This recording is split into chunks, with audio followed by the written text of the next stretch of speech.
Hello, everyone, and thanks for joining us today for this timely discussion on workplace disagreements, how to manage differing viewpoints respectfully and effectively. I'm Jamie Gassman, the Vice President of Marketing here at R3 Continuum, and with me today is Jeff Gorder, the Vice President of Crisis Response Clinical Services for R3 Continuum. Welcome, Jeff. Hi, welcome, Jamie, and welcome to everybody who's joining.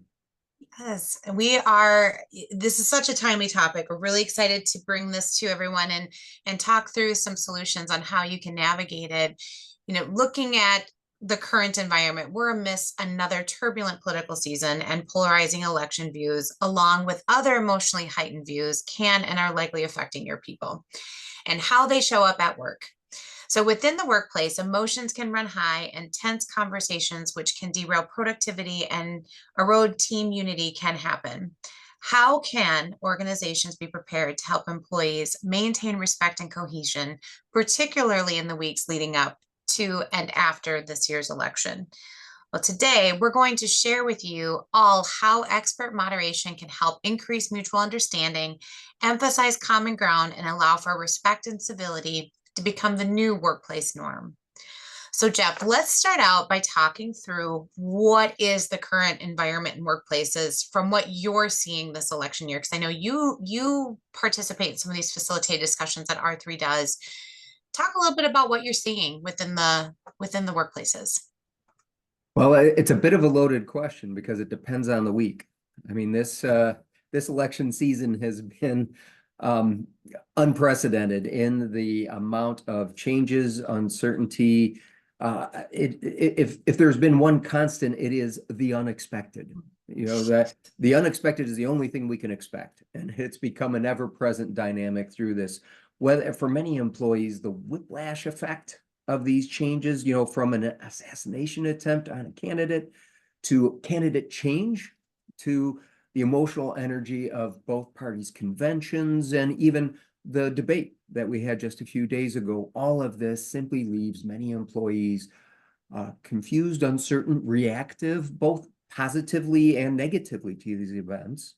And that kind of heightened emotion just increases the tensions and the potential for conflict in the workplace. And even the stress of it, right? The unknown of what might happen, if one candidate chosen versus another, I get the stress that people are feeling as well can creep into the workplace, even if it doesn't create disagreements, that in and of itself can impact the productivity and workforce, correct?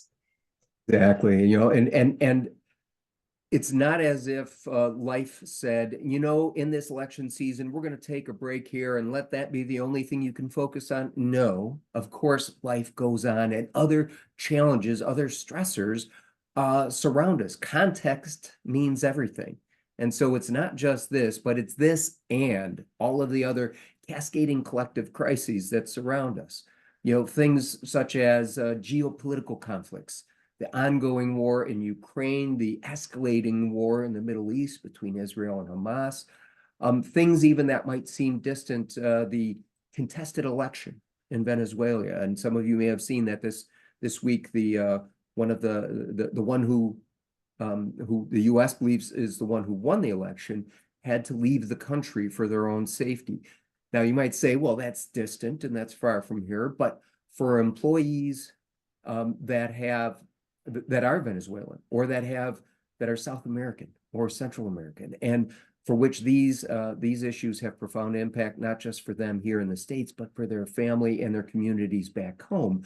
Suddenly, these things create a continual bubble, a boil of things underneath it all that brings challenges and stress. And then closer to home, civil unrest, racial injustice, protests as colleges return to operations, there are so many things around us, natural disasters, flooding in Iowa, and the hurricane that right now is striking Louisiana. All of these things create a constant sense of tension where we're almost always on edge. And even things as seemingly innocuous as who sits on my local library board have become flashpoints of contention, not just in the community, but the workplace that exists in that community. And along with that, I know with some of the work that we've done with employers, and what we've seen in workplaces, there could be even some disagreements or things that are within the workplace itself that can create kind of a divide or create that tension and stress that might need to be navigated as well. Have you seen some of that in workplaces where it's an internal conflict? Well, certainly the things that often come to our attention are if there is significant leadership change, if there is a reorganization that results in either downsizing or reduction in force, and those become obvious flashpoints.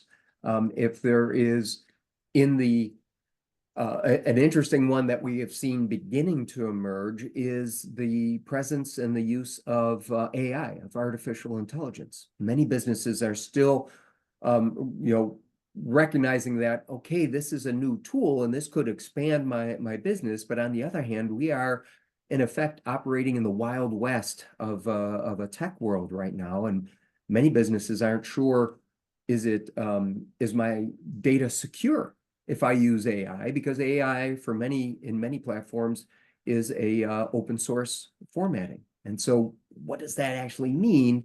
How can I leverage this in a way that protects our intellectual capital and the privacy and security of my customers? And so there's so many different questions out there right now. Sure.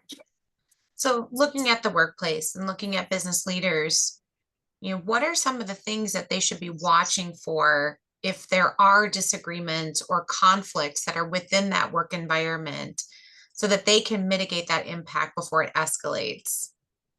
Well, and here's the secret. It's not a question of if it begins to materialize. Conflict is already there, whether they know it or not. I mean, their employees, like the rest of the U.S., are engaged in these conversations, in these debates. And now, I want to be clear, I'm not suggesting that every workplace experiences it in exactly the same way to exactly the same degree. For some, it may be just a background noise, and for others, it's a central part. But see, savvy business leaders realize that if they take a wait and see approach, let me see if it really bubbles up, and then I'll pay attention to it. If they wait and see before taking action, they put themselves behind the eight ball, and they're playing catch up for the rest of the time once the conflict materializes. Because a proactive approach not only diffuses much of the tension before it reaches that critical point, but here's the other benefit. It also creates a positive culture of respect and safety in the workplace. It communicates quite clearly that leadership is willing to address these things, acknowledge these things. A leader who leads by acknowledging the obvious elephant in the room, or dare I say donkey in the room. Sorry, elephant and donkey. They are the ones who demonstrate the courage and the strength to tackle this issue head on, rather than avoiding it until it becomes something that they are now reactive to. And this fosters a psychologically healthy workplace. It invites employees to bring their whole selves to work and to really feel that they belong. And belonging is more than just, well, that's an aspirational sort of word that sounds great. Belonging in the workplace consistently ranks, all the research backs it, as one of the highest elements that that employees are looking for. A reason why I come to work at this place, why I stay working at this place, and how productive, how integrated I feel. If I feel that I have a sense of belonging, my productivity is increased, and the research is extremely compelling on that reason.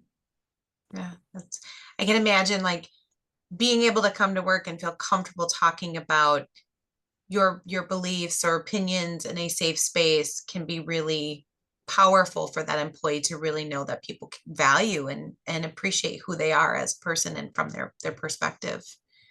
So looking at that, you know, these conversations are complex and they're hard. I mean, you're talking about topics. It's like, let's talk politics at work. Usually that's a taboo. You don't do that. Or talk religion at work.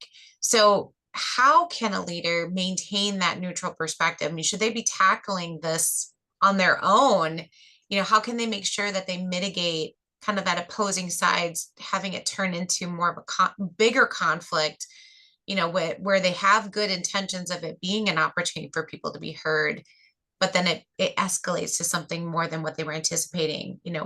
What kind of advice do you have around that in terms of how do they maintain that neutral perspective if they're driving a conversation like that? Yeah. That's a great question. And interestingly, I just came across some research from Gallup this morning that released that some a new poll that came out and some statistics related to the workplace. And what it showed was that more than 2/3 of employees, above 64%, want their place of employment to be one that is open to and allows that kind of discourse, that kind of dialogue. I can be myself and I can do that. They want workplaces to do that, but interestingly, they don't want. I think less than 15% wanted the leadership, the ownership, to take a specific stance. And I think that research was really compelling to me this morning, and that it says they want to be able to talk about it, but they don't want a leader to say, and if you want to work here, you need to vote this way or stand on this particular issue in accordance with me. And it brought to my mind a quote that many folks may have heard from Brene Brown, a researcher and professor on interpersonal communication, in which she says, listen, I'm not here to be right. I'm here to get it right. And I think that's a really powerful statement. When we look at that, the goal is not to declare a winner or a loser, not to say, well, we are going to have unanimity. We're all going to believe or think exactly the same thing among a diverse work group. That's, quite frankly, an impossible task. Rather, the goal is to communicate understanding.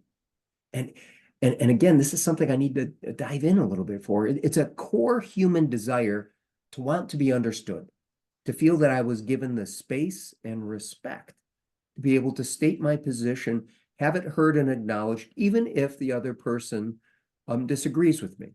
It's not, understanding doesn't mean that they agree or endorse or say, well, I guess you were right. No, just simply to be heard. And if you think about this in interpersonal relationships, I invite each one of us listening right now, think about the times that you've experienced this, when somebody took the time to really get you, to really hear, to really understand what it is you're saying. When you think back on those times, quite frankly, that's magical. I mean, it's incredibly powerful. And the simplest way we can do this in the venue in which we're discussing today is simply by repeating the position back in your own words, saying something as easy as, so what I hear you saying is this. Do I get that right? That simple phrasing can change everything. Because the secret, another secret that successful leaders understand is that understanding doesn't mean agreement or endorsement. And in fact, leaders too are human, and they may hold strong convictions, beliefs that may differ from others. But understanding another person's point of view doesn't require you to give up your own. You lose nothing by understanding the other, but you do gain trust, respect, loyalty, a pretty good return for simply listening. You don't have to agree to get the job done. Yeah, so much power in just hearing somebody else's perspective and being able to garner some understanding into why they feel the way that they do. There's so much power in that. And then vice versa, to your point, having somebody do that for you is definitely very powerful.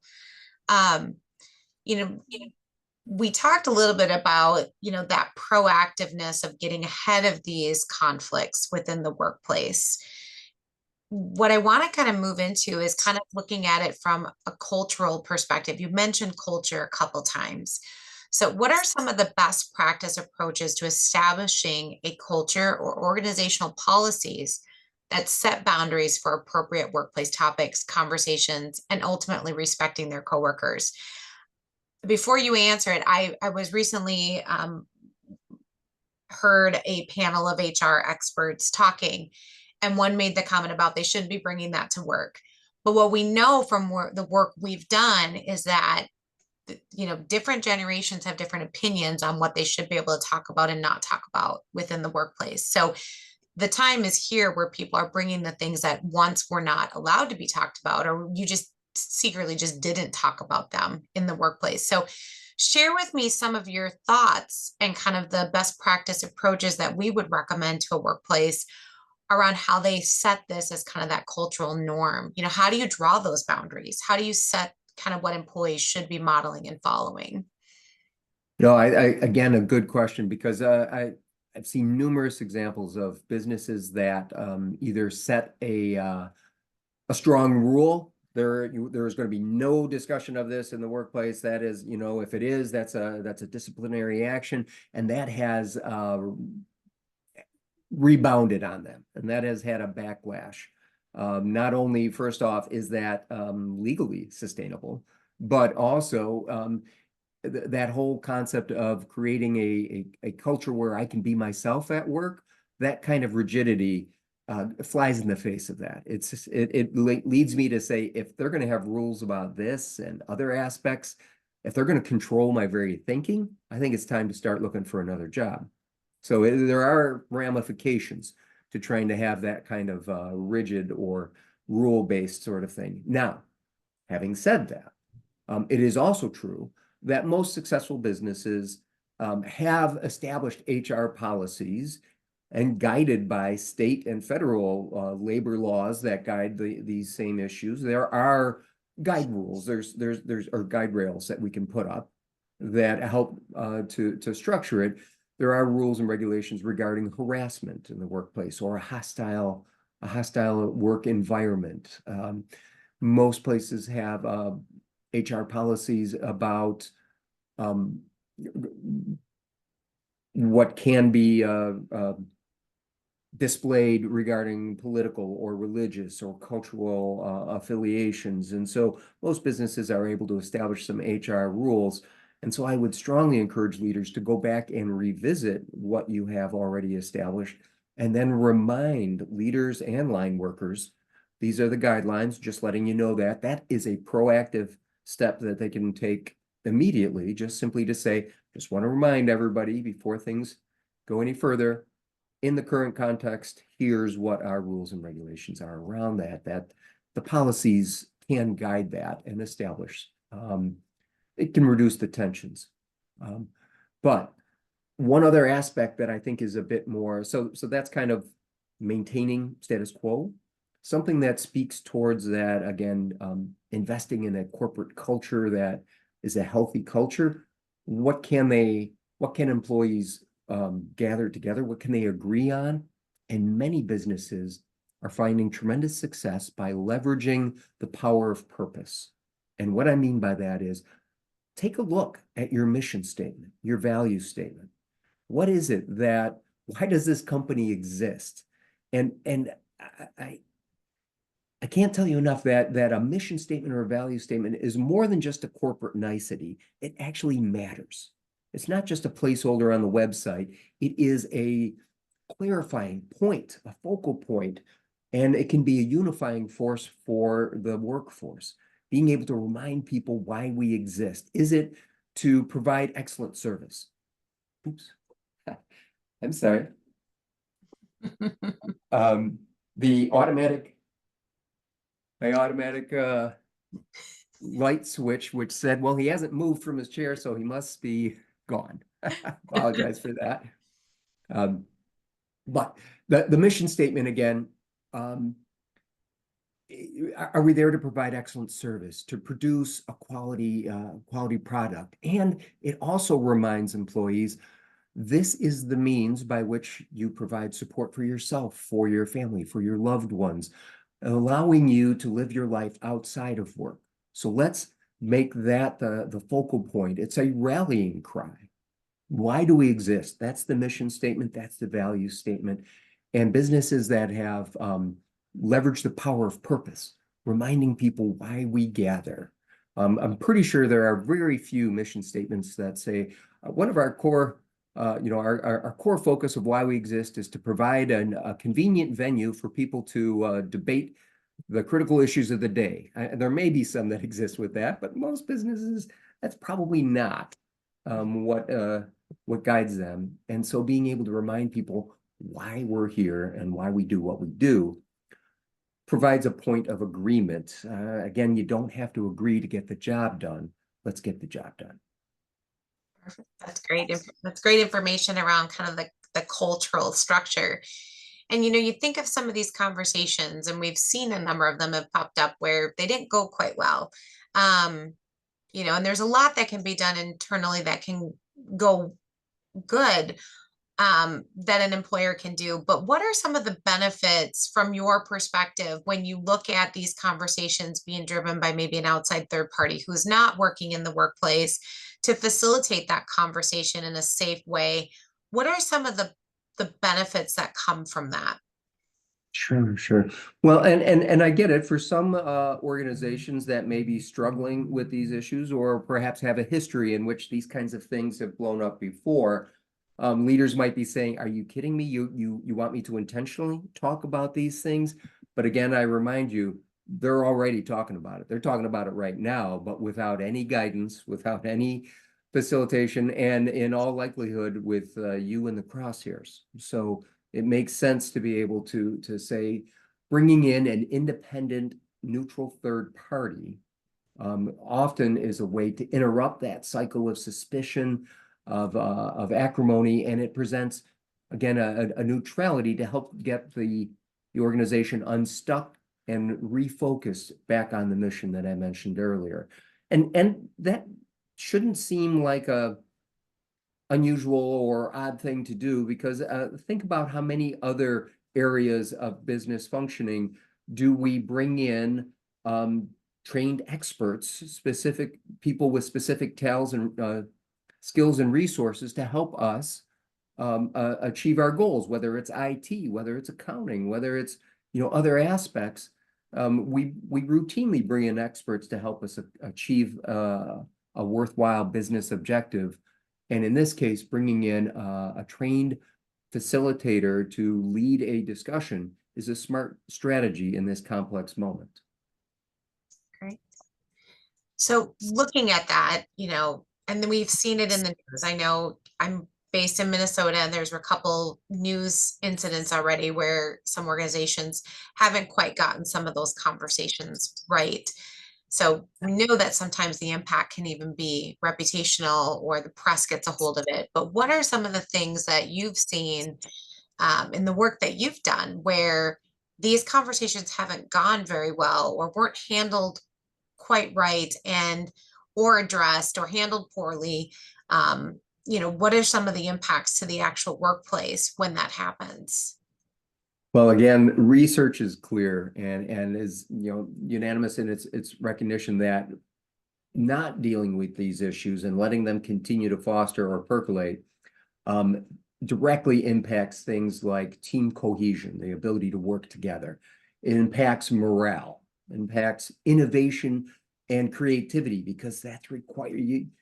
Innovation and creativity is based on people of different skill sets, different ideas, different perspectives, bringing it together and creating something, the proverbial 2 + 2 = 6, when we get that sort of creativity.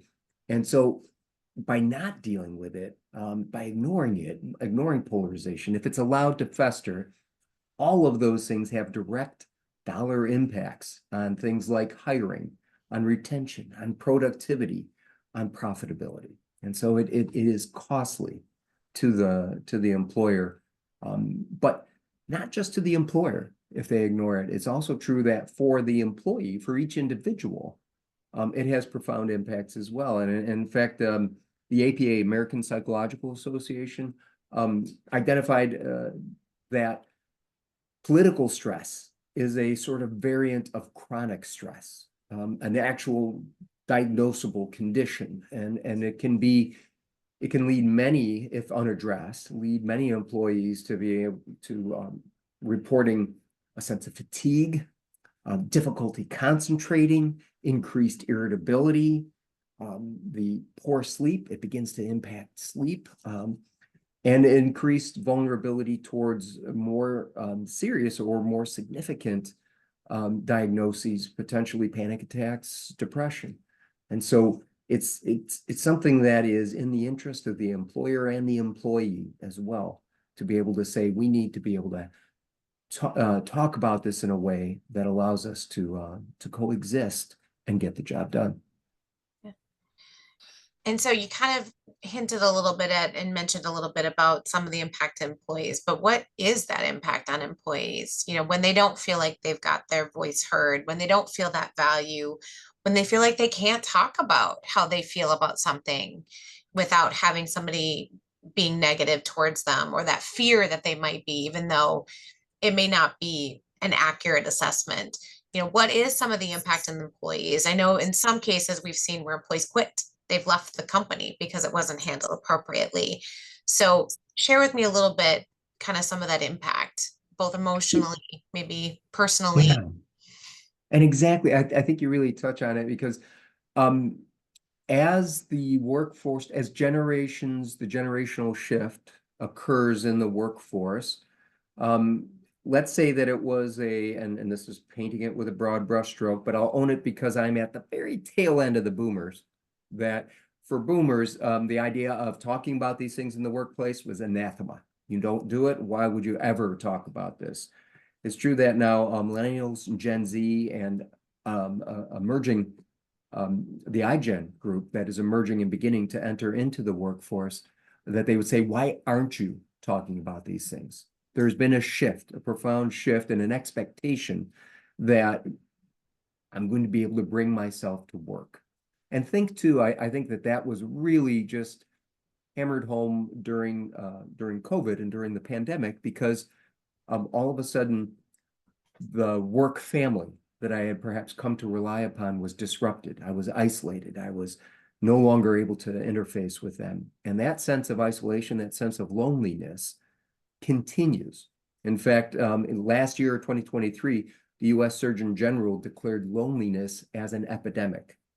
And that's not, again, not a clever slogan to bring it to awareness. When the Surgeon General declares it an epidemic, that means it has profound physical and emotional impact on individuals that are not addressing that.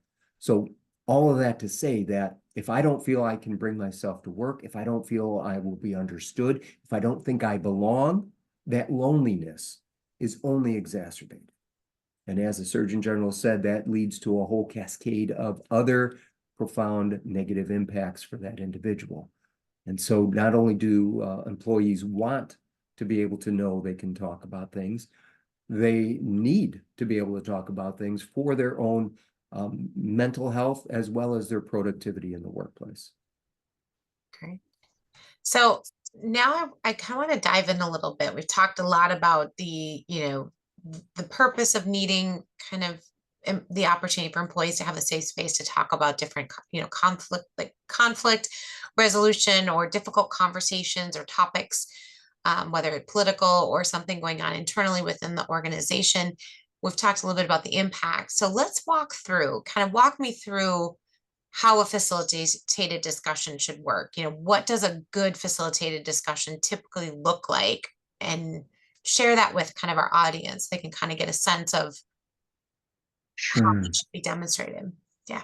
Yeah, and it's a good question, because those who are familiar with R3 throughout our history, they know us primarily, many do, through our service of disruptive event management or critical incident response, where we respond to a very specific traumatic, potentially traumatic event in a workplace, a robbery, an accident, an active shooter, a natural disaster. And so that is more of a response type of service. Following the killing of George Floyd in 2020, we came to realize that just didn't quite fit. It wasn't that kind of situation that people were wrestling with, yet emotions were certainly at a profound and powerful experience for so many of us. And so we developed a particular approach, a variant on the crisis response called facilitated discussion. And quite simply, it is a safe, structured opportunity for employees to feel to be heard and to hear others, to hear and be heard. And It offers, we offer it in, just to be clear and just diving down in some of the weeds, but we offer it only in a virtual format because the trained facilitator needs to have the ability to mute or control the discussion if somebody is not respecting the ground rules. And so the ground rules of, listen, you are our goal here is simply to hear each other as we share our lived experience about this event. And note that I use the term lived experience because most of us feel powerfully about these issues. We feel strongly about these issues because of our lived experience, our background, our history, the things that are important and that are core values to us. And so each person is able to, if they so choose, share from their lived experience why this matters to them, why this is important. And others, their task is not to counter that, but simply to listen and receive it at that point. And again, recognize that a lived experience is unique to that individual. It's valid to that specific person. It's not open for debate. I couldn't debate you on, well, no, you didn't really grow up in Minnesota, or you didn't experience this, or you didn't have this. Your family has a military background. I couldn't bring those things up and debate that with you. That is your lived experience. And so my only job is to be able to say, so what I hear you saying is this is why this is important to you. Do I have that right? If that can happen, again, that is magic.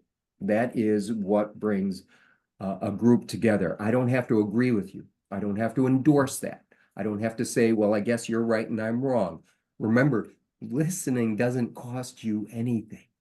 Being able to understand it gains the respect, gains the trust, gains the ability to say, okay, now that we understand each other, let's look at our options. We might agree to say, great, now that we understand it, let's put it behind us and let's get back to the focus, the job at hand, and get back to work. That kind of a thing just diffuses so much of the tension, and it allows for an open dialogue, again, creating a culture of trust, a culture of belonging. It allows each person to feel that I have been heard and have been given the respect. It enhances the dignity of the other people, because and I'm sorry, I'm kind of going off on this, but the reality is that if I don't do that, that there is a grave risk, and this is really prominent in our polarized culture right now, is that I don't just disagree with how you think or how you believe. I disagree with you. There's something wrong with you. We personalize it. It's what we call otherizing, making the person an other. There's something wrong with you because of what you think or what you believe. And it's also what we call demonizing. You make them a demon. Not only do you differ from me in your beliefs, but you are essentially a demon, a less than, some subhuman. And the thing people need to realize is that demonizing diminishes dignity. And I don't mean the dignity of the one being demonized, though that certainly is occurring, but the dignity of the one doing the demonizing. That person is less than, is making themselves lesser. They are not living up to their human potential, and it is a corrosive force. So simply, it's why I just so emphasize the idea that being able to achieve understanding. I don't mean agreement. I don't mean unanimity. I don't mean that everybody, somebody's declared a winner or a loser. I mean, you just simply take the time to hear the other person, and that changes the whole dynamic. Well, there's just so much power in understanding somebody. You can get some perspective into what makes them think. And then you can respect that, like it just drives so much power in that relationship building. And it's one of my favorite things is learning about other people and their backstory, because that just helps you to understand why they think and act and do the things that they do currently. It just gives that perspective that just offers a lot of power and allows for that relationship to kind of build and grow on itself. And I think, having, disagreements and it's okay that we don't all think the same way. That's what brings power into the business as well, and being able to build off of those experiences that each other has. There's that diversity, that's a big, opportunity for organizations to really tap into. our differences can actually be a good thing in moving the business forward as well. So from the work that you've done, because I know you've done a number of these facilitated discussions yourself. So how, from your perspective, when you've driven that mediated conversation where you've helped people get to that point of understanding, share with me some of the, what have you seen? Like, what have you seen in terms of like, is there like a physical change in how people are in the call from the beginning they walked in to the end of the meeting? Was there emotional change? Like, what were some of the things that you experienced from working with employees in one of these facilitated discussions where maybe it was really tense and they came in really tense, and then how have you helped them, and what does that look like from your perspective? Sure. Yeah, over the past 4 years, as I referenced earlier, it began following the protests that occurred following the killing of George Floyd, but we have used it again in multiple circumstances: the overturning of Roe v. Wade, the outbreak of war between Russia and Ukraine, and more recently the outbreak of war again between Israel and Hamas. Situations where you may have a workforce that represents both sides of that, and in which people are strongly connected to that, and that these events are powerful and they impact the workplace, and they again will bring into question, do I belong here? Can I work here? Are we able to get along and do what we need to do? And so in the course of a facilitated discussion, even the act of simply having one, I have found that to be transformative, because for people to say, okay, we all know it's here. We all know it's obvious. We all know that this thing, I mean, I can't turn on a media feed. I can't, we all know it's there. And simply having a leader that says, listen, we are going to address the obvious. We're going to talk about this. Okay. Because again, from as a therapist, from a behavioral health perspective, calling it out reduces its power. That which we can't name continues to have power over us. You think about that nameless, scary thing in the background, in the corner, in the closet. That's what brings such terror when we were children. If I can't name it, I can't control it. And so simply being able to say, listen, we are going to have a safe, structured opportunity guided by a trained facilitator who's going to help us be able to just simply talk about and to hear and to be heard on this particular issue. It's not hosting this as a debate. Again, it's an opportunity to hear and be heard. And for people that is incredibly, okay, I don't have to exercise incredible denial of reality. We can actually talk about this and stay focused on our cohesion, our unity, the ability to work together, and to find that, many people lament the lack of civility in the workplace or in politics or in the community. But what does civility really mean? I mean, I kind of got a sense, but if you boil it right down, it's that sense of being able to understand, then be understood. And there's a sequence in there. What you need to understand, then be understood. I say that because the secret to, it's human nature that for many of us, when someone else is speaking, we're not speaking, our goal is not, how do I really listen and pay attention and focus on what they're saying? If we all, admit it, a lot of the times we're in the back of our mind, ooh, I got the perfect response. I can't wait for you to stop talking so that I can share my brilliant expose on this particular situation, and therefore tell you why I'm right and you're wrong. No, if we can bypass that negative human reaction, but instead say, I'm really going to hear you. And in fact, I'm going to take it a step further and be able to say, here's what I hear you saying. Is this right? And if I can do that, and then they do that for me, changes the whole dynamic. Yeah. And you mentioned the leader, because a lot of things, the leader is modeling the behavior that the employees will follow. So how do you prepare the leader for these types of conversations? Because I gotta imagine if they've got something going on in the work environment, maybe let's say something is now they're reacting. They're probably feeling that sense of tension and pressure too, because maybe they've got their own opinions and their own beliefs around the topic, but they also have a job to do in leading that team. So how do you prep the leader at the beginning of a facilitated discussion and help them with like the right terminology to use with their employees so they come in the right mindset? And then also, how do you help them at the conclusion of it so that they can help to maintain the great dialogue and work that was done during it?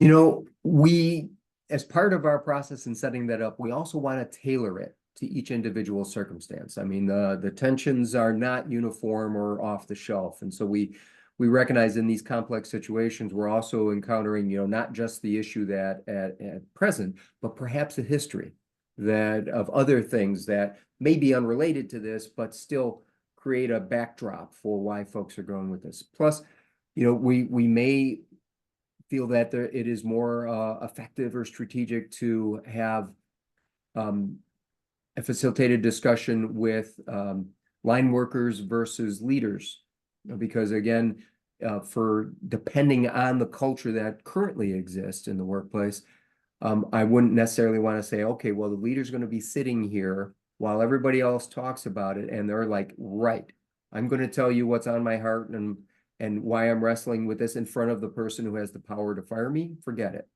You know, so we are we carefully calibrate it to each particular business, each particular corporate culture represented, and to the objectives achieved. Many times the leader may introduce it and say, I brought this in because, as we all know, this is an issue that is, you know, is powerfully present in our community or in our workplace right now. And so we've brought in facilitated we're going to have a facilitated discussion with a trained facilitator who's going to give you this opportunity. And I'm going to step out. I'm going to step out because I want you to feel completely free to talk about whatever it is that is on your mind. And so leader that does that in a very clear and intentional way, and then leaves the circumstance. Again, employees find that to be okay. They're trusting as well. They're trusting us to be able to do this for the betterment of all involved. Wow. So one last question, because I do want to leave time for Q&A. So get your questions ready, everyone, and submit them into the Q&A box so that we can address those after this question. If there were like the top 3 things that you want the audience to walk away with today from what we've discussed in terms of navigating these difficult and challenging conversations in the workplace, what are the 3 things that you want them to be left with?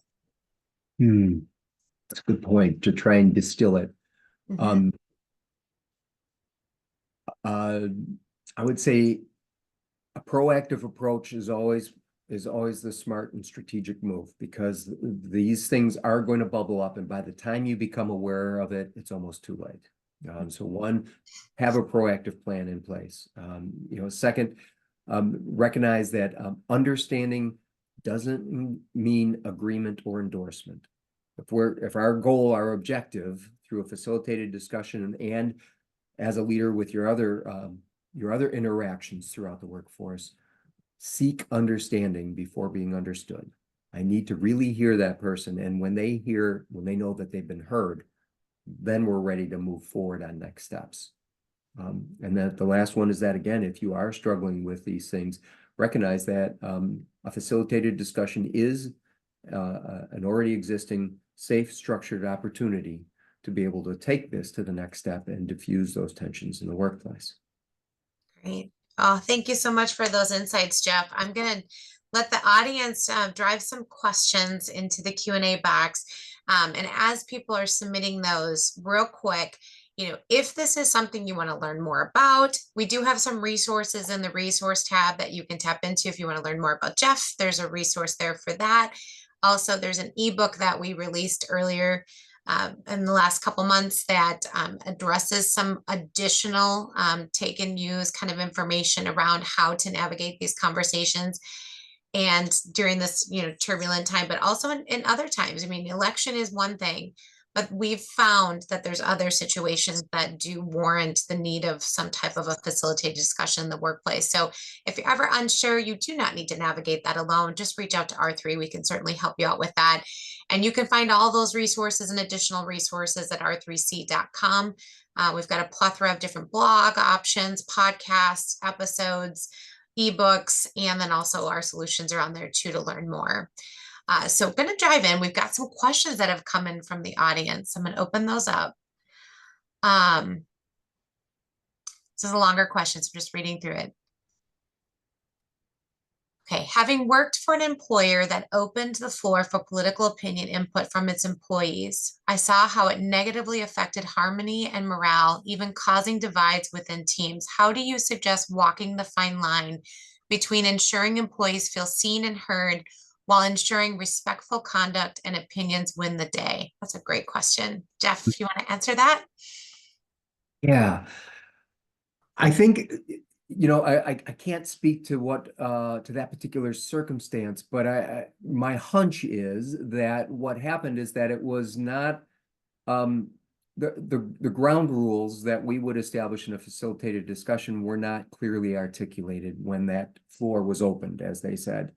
That it was just said, well, let's kind of let everybody talk, and it became a debate, or it became a conflict in which people were expecting to find out who's going to win, who's going to lose, who comes out on top of this, and instead being able to, the thing that I think makes a difference that might have been missing in this one was, again, the structured, safe environment guided by somebody. If the tensions are already at that point where it's so tight, then being able to have a neutral arbiter do that, being able to have somebody who doesn't have a stake in it and isn't going to say, well, they're aligned with management, or they're clear, they're a line worker, or they're aligned with labor. Being able to have those ground rules, and our ground rule is, again, quite simple: to hear and be heard, to feel seen and belong. Being able to have somebody who guides that may have been the thing that was missing in that circumstance. Yeah. And I think too, from what you mentioned earlier, Jeff, with the work that R3 does, we would be finding out what is the current environment, what is that current situation that's causing the conflict within the workplace, and then tailoring that discussion around it in a way that helps to ensure that you don't run into that situation where harmony and morale break down, but more we want to build it up. So I think, to your point, we would tailor it, and that's where it becomes difficult, is knowing all those little unique nuances that might have been going on. So we have another question. As a leader, how can I help if I am not in the facilitated discussion? So kind of, I think, playing off of you mentioning that sometimes you'll separate. You want to address that question? Yeah, I think, I know that this is going to perhaps sound a bit risky, but by you stepping out, you are exercising trust.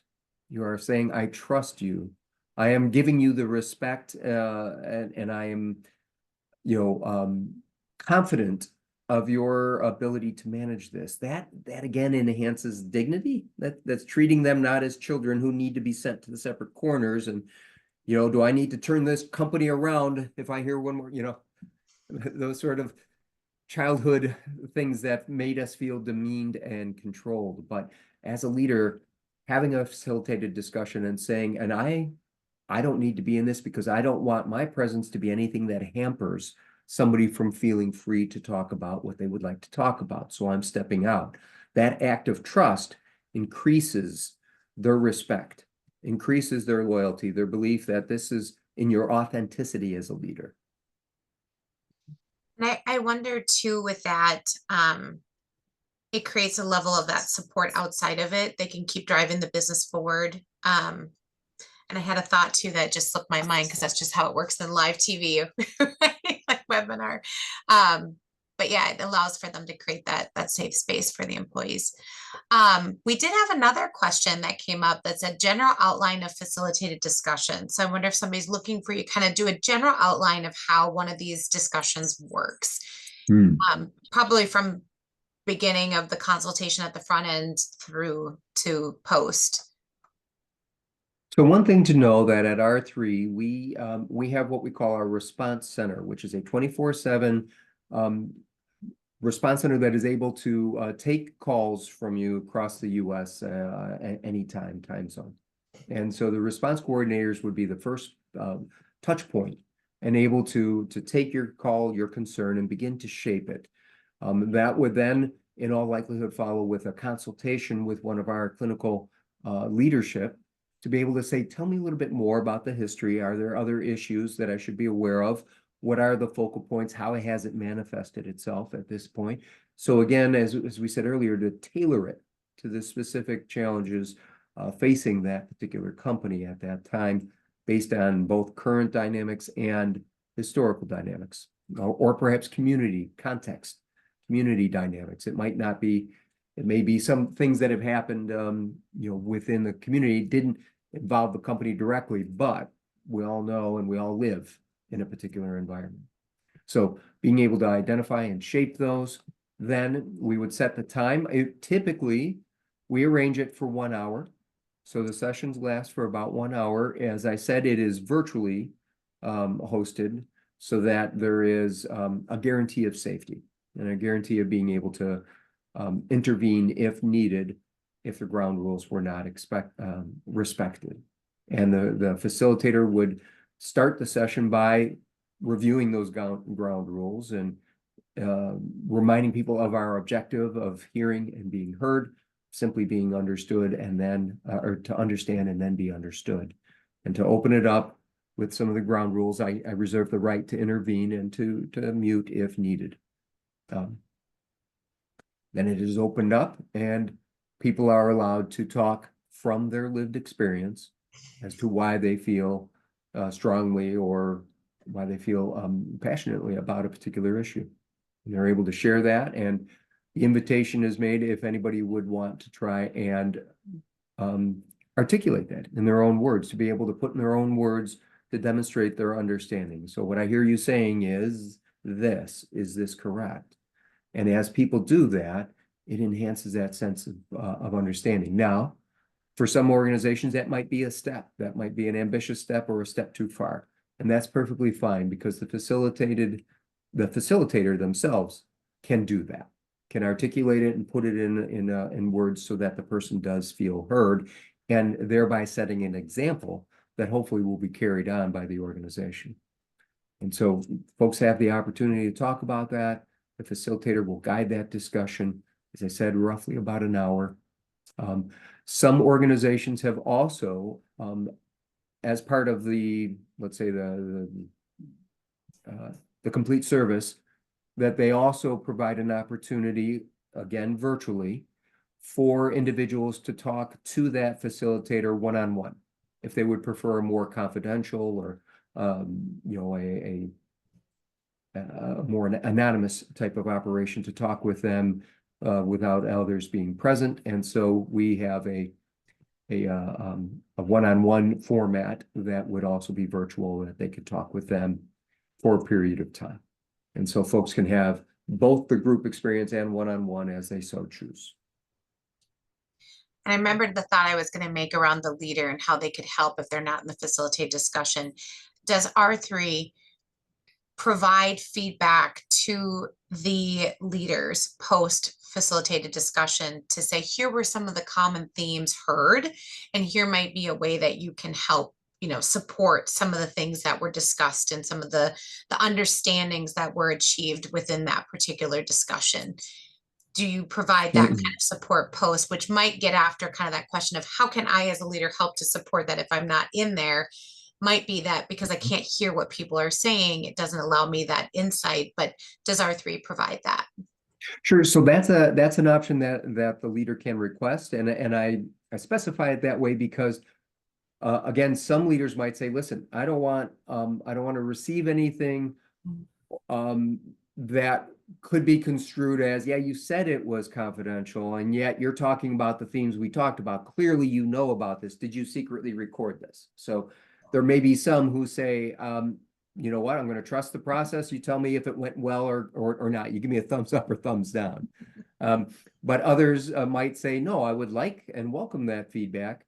because that might help me shape things. And so really, it's kind of a personal decision on that part of what they would like. Great. Mhm. Great answer. Thank you for that. So we have another question. As EAP clinicians, we're constantly supporting other organizations facilitate these discussions. What support is available for EAP clinicians who are experiencing similar concerns within the workplace? Um, that's again a very nuanced response. I appreciate that because oftentimes it's the caregivers that are the forgotten ones. You know, carry the burden of that, and then um, there's a saying: to intervene in any crisis is to be touched by that crisis. And so, you know, to be effective as a facilitator means that I'm able to hear and receive the challenges, the tensions, the conflicts that are being discussed here. That comes at a price. And so oftentimes as helpers, we are frequently thinking about and speaking about compassion fatigue, about the sort of weariness that comes from hearing other people's concerns or discomfort. But I also, at R3, we highlight and we train our responders, our network, not just in compassion fatigue, how to avoid that, but compassion satisfaction. That's really the other side of the coin. What is it that draws us to a helping profession? What are the affirming elements of being able to walk alongside somebody and effectively help them take that next step forward in their own journey? And so compassion satisfaction is a way to maintain and stay buoyant ourselves as helpers. And so that's certainly something that for the EAP organizations that contract with R3, that is something that we will often interface with them on, and perhaps even provide trainings to be able to help their own teams stay buoyant and resilient in the face of this. So another question that's come in, how would you transition from the heard conversation back to work and the job at hand? You wouldn't want to make it feel like an exercise that doesn't carry forward. It's a great question. So that's where we tie in the mission. That's where we bring into, and I think it's an effective way to end. And that may also be something that the leader can do. Now that we've had this session, let me remind folks of our mission. I really want you to focus on this. I really want this to be our rallying cry. Why do we exist as a company, and what is it that we are seeking to achieve? And as we rally around those missions, they matter. It really makes a difference. And being able to promote that allows folks to then have that common goal, common purpose. We're all here to get the job done. And so that the mission, this is where we end and promote the mission statement. Great. An additional question came in, says, when an employer requests a facilitated discussion in the workplace, do you believe that they need a counselor of specific race, ethnic, religious background, or socioeconomic status? How do you navigate this request from employers? So I will once again give the classic response, it depends. Which, and I'm not seeking to avoid that, but I would also say that it's again part of that tailored approach that is specific to that organization. I think, you know, you bring up something that was highly pertinent, certainly following the killing of George Floyd. Many organizations that requested this service also requested that be someone from an African-American background.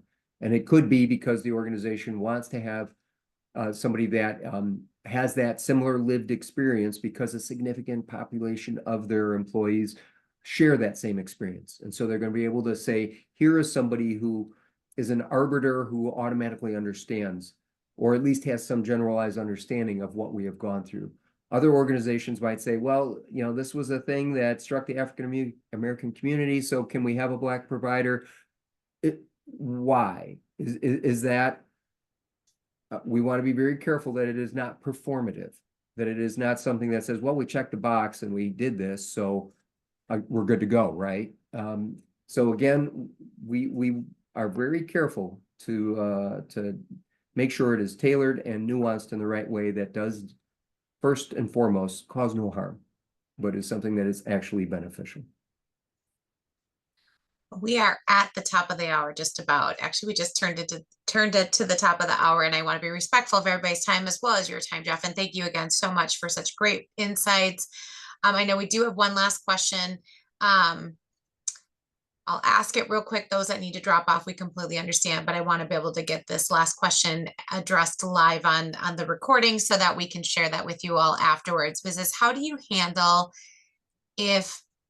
when you have a coworker who won't talk to you, report to you for petty things that are baseless and gossip about you in the community? I'm nice to this person, but they undercut my work. That one might be tricky. Yeah, because because that seems to reflect more an interpersonal conflict, as opposed to one where we would gather an entire workforce to discuss this.